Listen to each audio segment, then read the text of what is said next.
Sensible accommodations can be made with UEFA over whether VIPs and foreign fans will get access to England for key Euro 2020 matches, says Prime Minister Boris Johnson. He confirmed discussions with European football's governing body were being held over the Euro 2020 semi-finals and final, which are due to be held at London's Wembley Stadium.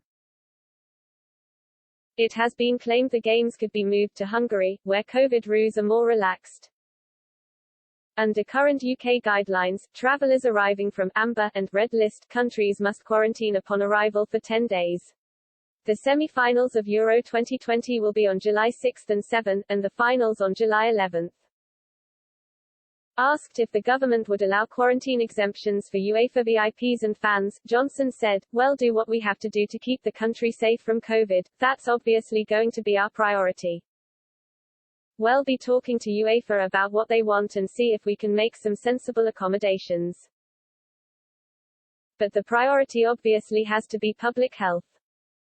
Ministers are tabling plans to allow around 2,500 UEFA and FIFA VIPs to skip the quarantine period in order to attend matches at Wembley Stadium. They would also be allowed to attend meetings and training sessions with the UK government. It is understood ministers are fearful UEFA could move the semi-finals and finals of the Euro 2020 tournament to Hungary if they do not ease restrictions. Hungary will have no restrictions for travel within the Schengen zone from next week and have hosted games with full stadiums so far at Euro 2020.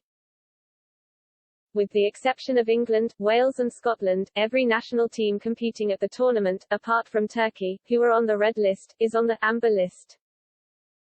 According to The Times, cabinet ministers are aware any exemption for UEFA and FIFA could cause controversy as millions of Britons are unable to skip the restrictions. Government officials are also concerned over the risk of a cluster of COVID cases, or the risk of infecting officials as Delta variant cases spike. However, Boris Johnson is said to be drawn to the idea as the UK could boost joint home nations' bidding efforts for the 2030 World Cup. Alexander Ceferin, UEFA president, also told the government last week that Britain's border restrictions were too strict compared with those in the EU.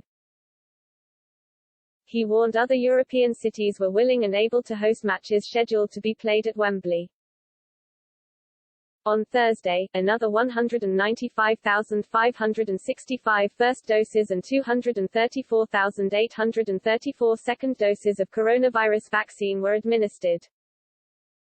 So far the UK has given out 42,216,654 first doses and 30,675,207 second doses, equaling 80.1% and 58.2% of the population respectively.